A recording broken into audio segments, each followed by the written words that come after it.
Assalamualaikum warahmatullahi wabarakatuh. Saya Habibur Rahman, penyuluh agama Islam non-PNS dari Kecamatan Tikung, Kabupaten Lamongan. Sejak tahun 2017, saya mulai aktif dalam pemanfaatan media informasi, teknologi, juga media sosial sebagai sarana dalam berdakwah, baik YouTube, Facebook, Instagram, bahkan TikTok dan WhatsApp Group. Mengingat di era digital ini dibutuhkan respon cepat dalam menyampaikan pesan-pesan keagamaan dengan pendekatan kreatif, bermutu, dan praktis.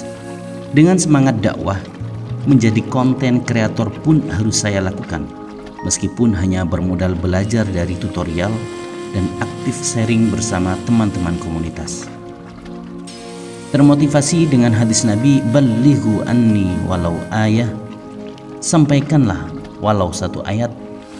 Saya berprinsip, meskipun hanya satu ayat yang disampaikan, namun dengan memanfaatkan teknologi dan jejaring sosial media, maka akan dapat berdampak lebih meluas.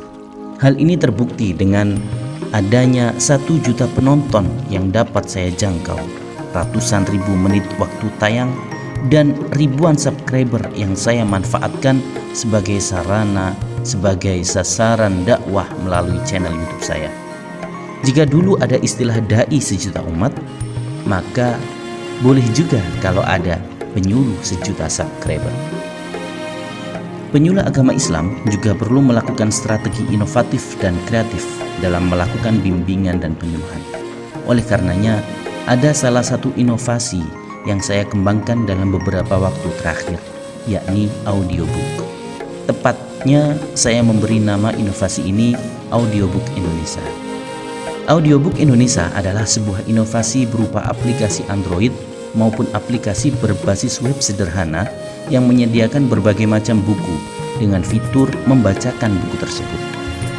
Kelebihan dari audiobook adalah kita bisa tanda kutip membaca buku di sela-sela kesibukan dan sambil melakukan aktivitas lain yang tidak membutuhkan banyak mikir, seperti nyetir mobil, berdiri di kereta api atau bus, sambil masak, atau mungkin ketika menjelang tidur. Saya juga jadi berpikir kalau audiobook bisa memiliki masa depan yang lebih cerah di Indonesia ketimbang buku biasa.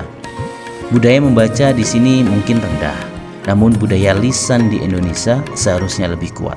Mendengarkan audiobook tidak terasa membaca, namun nilai ilmu dan manfaat dakwah yang didapat menurut saya sama saja atau bahkan lebih baik. Jadi, kenapa inovasi ini penting?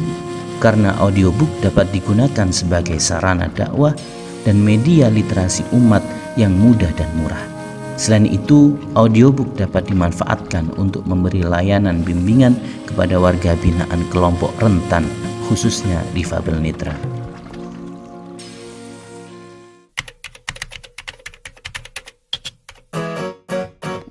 Saya ini malas membaca, tapi dengan audiobook saya bisa menghatamkan beberapa buku kapan saja, di mana saja.